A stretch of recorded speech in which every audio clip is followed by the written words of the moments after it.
My attorney grabbed my arm in the hallway outside the courtroom and said, "Roberta, please. You're making the biggest mistake of your life." I looked at him calmly, patted his hand, and walked back through those doors to sign the settlement agreement anyway. Everyone in that room thought I had finally broken 43 years of marriage, and they thought grief had made me stupid. They were wrong. But I'm getting ahead of myself. Let me start where it actually started. Not in that courtroom, but on a Tuesday evening in October when I came home early from my book club because Shirley had a migraine and we'd called it short. I pulled into the driveway of the house we'd lived in for 31 years, and I noticed my husband's car was already there. That wasn't unusual. What was unusual was the second car parked at the curb, a silver Hyundai I didn't recognize. I almost didn't go in. Something made me slow down at the front door. I don't know what it was, some instinct that lives in the stomach, not the mind. I stood there with my key in my hand for a full 10 seconds before I turned it. The house was quiet, too quiet for someone to be visiting. I found him in the kitchen, alone. He was washing a single wine glass at the sink, his back to me, and he startled when I said his name. "You're home early," he said. Shirley wasn't feeling well. I looked around the kitchen. Two chairs were pulled slightly away from the table. A faint smell of perfume. Something floral. Not mine? "Whose car is that outside?" He didn't miss a beat. He told me it belonged to a colleague, that she had stopped by to drop off some paperwork for a project they were working on and had already left out the back because she was parked on the next street over. He said it so smoothly, so naturally, that I almost believed him. I was 68 years old. I had known this man since I was 24. I knew when he was lying. I didn't say a word. I set my purse down, poured myself a glass of water, and asked him what we were having for dinner. That night, lying in the dark next to him while he slept, I stared at the ceiling and made a decision. I was not going to confront him. Not yet. Not until I knew exactly what I was dealing with. His name was Lawrence. Lawrence Gerald Whitfield, 69 years old, semi-retired CPA, deacon at our church, grandfather of four, the man our neighbors called the nicest guy on the block. The man who had proposed to me on a park bench in Cincinnati on a cold February afternoon, when we were both so young we had no idea what we were promising. For most of those 43 years I had been what they used to call a homemaker. Though that word never quite captured it, I raised our three children, our son and our two daughters. I managed the household finances, handled the taxes alongside Lawrence because I had a good head for numbers myself, volunteered at the school, took care of his mother for the last 4 years of her life when she had dementia. When the kids were older, I went back to work part-time as an office administrator for a pediatric clinic, and I did that for 11 years until I retired at 65. Lawrence had built a small but successful accounting firm over 3 decades.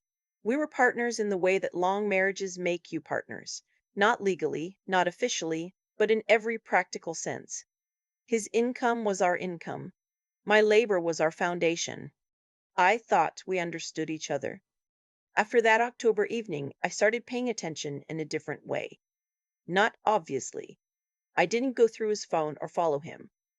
What I did was quieter than that. I started reviewing our financial statements more carefully, the joint accounts, the investment portfolio, the business accounts he usually handled on his own. I had always had access to everything, and he knew it, so nothing changed on the surface. But I started seeing things I hadn't noticed before because I hadn't been looking. Transfers I couldn't account for. Small, at first 500 here, 800 there, moving from our joint savings into an account I didn't recognize. When I looked up the account number, it didn't appear anywhere in our records. I found a credit card statement for a card in Lawrence's name only that I hadn't known existed. Hotels, restaurants, a jewelry store in Kenwood, a weekend trip to Nashville in July that he had told me was a professional conference. I sat at the kitchen table with those statements spread in front of me, and I felt something that I can only describe as a strange calm. Not numbness, not devastation, a cold, clear-eyed clarity. I called my niece. She's an attorney, not family law. She does commercial litigation, but she knew who I needed. She made some calls, and within a week I had a meeting with a woman named Helen who specialized in exactly this kind of situation. I drove to her office in Hyde Park alone on a Thursday afternoon while Lawrence was at the gym. And I told her everything. She listened without interrupting. When I finished, she leaned forward and said, "How long do you want to take before you file?" I told her I needed more time. I needed to understand the full picture before I moved. She understood. She told me what to document and how, and she referred me to a forensic accountant, a quiet, methodical man who had spent 20 years with the IRS before going private. We'll call him my financial investigator because that's what he was. Over the next 4 months, while Lawrence continued to come home for dinner every night and sit across from me at our kitchen table and tell me about his day, I was building a file. My financial investigator found accounts I never would have found on my own. A second LLC, registered in Kentucky under a name I didn't recognize, that was receiving regular transfers from Lawrence's firm. Assets that should have been marital property, quietly repositioned. He estimated that over the previous 3 years, Lawrence had moved somewhere between $340,000 and $380,000 out of our shared financial life. $340,000. I remember my investigator reading that number to me over the phone and having to sit down on the edge of the bed. In February, I told Lawrence I knew. Not about the money, not yet. Just about her. I did it at dinner, quietly, while he was cutting his pork chop. I said, "Lawrence, I know you've been seeing someone. I need you to be honest with me." He put his fork down. He looked at me for a long moment. And then, and this is the part that still takes my breath away when I think about it, he didn't deny it. He took a slow breath and he said, "I wasn't sure how to tell you. Her name is Amber. We've been seeing each other for about 2 years." 2 years. She was 31 years old. He was 69. He said it gently, like he was delivering news rather than a confession. He said he had been trying to find the right time, that he cared about me, that he hoped we could be civil about this. He said the word civil twice, like we were neighbors who had a disagreement about a property line. I didn't cry. I don't know why. I had expected to, had braced for it. But sitting across from him in the kitchen of the house where I had raised our children, I felt something harden in my chest and hold. I told him I would need some time to process. He seemed relieved. Within 2 weeks, he had an attorney. Her name, my attorney told me, was widely known in divorce circles for aggressive negotiation. Lawrence came to the table, wanting a clean break. He proposed a division that gave him the house, the bulk of the investment portfolio, and primary control of the business assets. In exchange, I would receive a monthly spousal support payment, a smaller portion of the savings, and what he called a fair settlement. My attorney advised me firmly not to accept it. She laid out our case, the hidden accounts, the transfers, the LLC, the credit card statements. She told me we had more than enough to take this to court and win significantly more than what he was offering.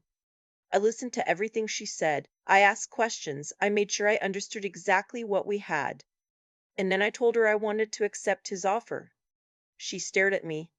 I asked her to request one modification. I wanted the settlement to include a full release of claims, meaning that once he signed, neither of us could bring future financial disputes related to the marriage. Lawrence's attorney pushed back briefly, but Lawrence agreed quickly. Of course he did. He thought he was protecting himself. He had no idea he was stepping into a trap of his own design. We signed in March. Lawrence sat across the conference table with his attorney and his quiet confidence, and he watched me accept a settlement that everyone in the room believed was well below what I deserved. My attorney was furious. She kept her face professional, but I saw it in her eyes. Lawrence's attorney looked almost sympathetic. What none of them knew, what I had not told even my own attorney, was that 2 days before we signed, I had sent a packet of documentation to the IRS. A detailed, organized package, the hidden LLC, the transfers, the unreported income, the business accounts that showed discrepancies going back 5 years. My financial investigator had helped me compile it. The submission included a request through the IRS whistleblower program, which allows individuals to report tax fraud and, in some circumstances, receive a portion of the proceeds collected. I had also sent copies to the Ohio State Board of Accountancy, which licenses CPAs. Lawrence had no idea. The settlement was final on a Friday.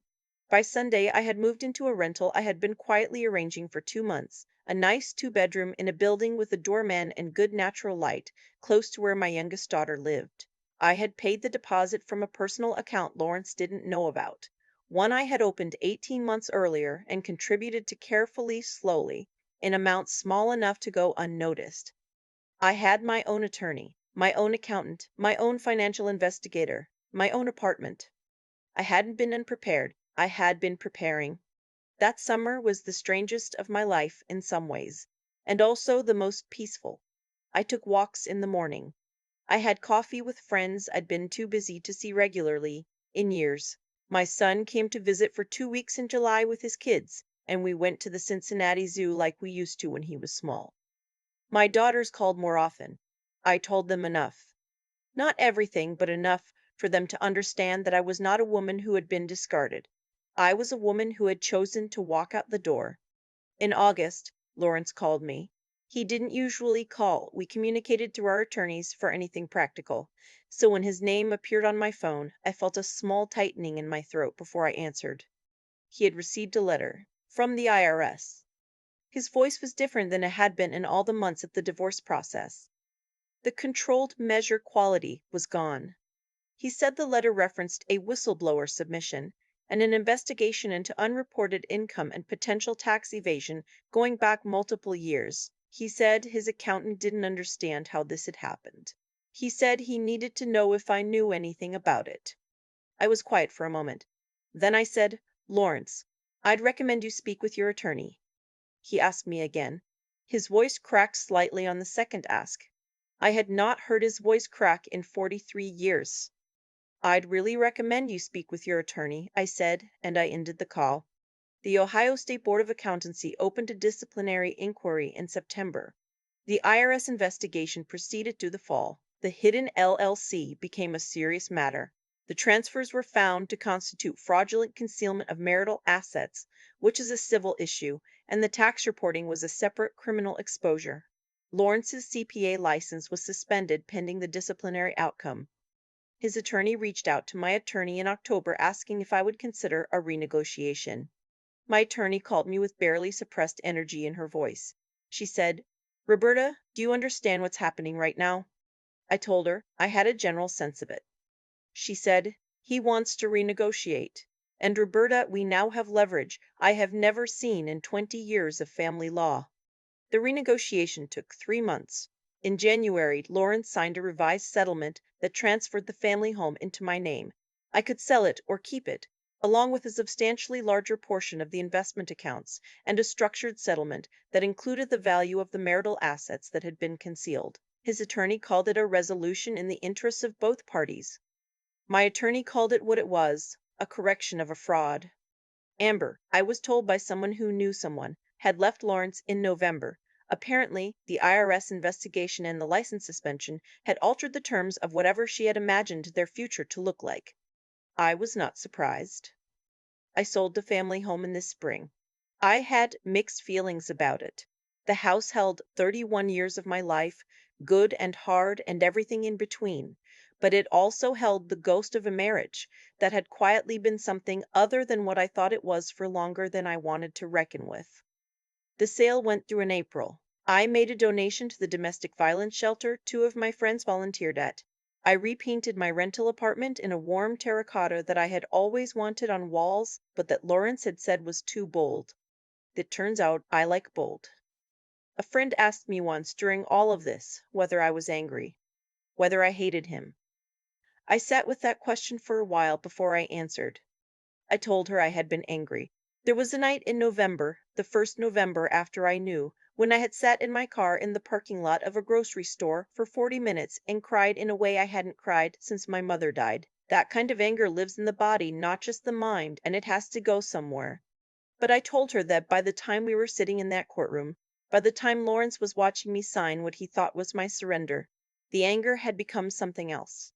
It had become very quiet and very focused. And that, I think, was the most powerful I have ever felt in my life. People sometimes ask what the lesson is. I understand why they ask.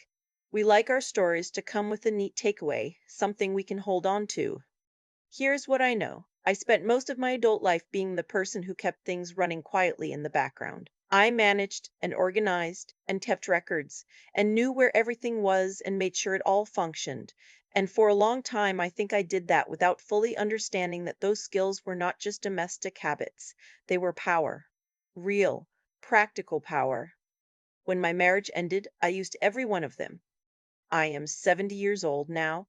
I live in a two-bedroom apartment with good light, and I have coffee on the balcony most mornings when the weather allows. My grandchildren come on Saturdays. I am taking a watercolor class on Tuesday evenings with a woman I met at the building's book club. Last month, one of my daughters told me that I seem lighter than I have in years. She's right. I am. I don't need you to feel sorry for the woman I was at 68, sitting at her kitchen table with bank statements spread out in front of her, putting together a picture she didn't want to see. I need you to understand that she knew exactly what she was doing. She just hadn't had occasion to show it yet. She had 43 years of patience. It turns out that was exactly enough.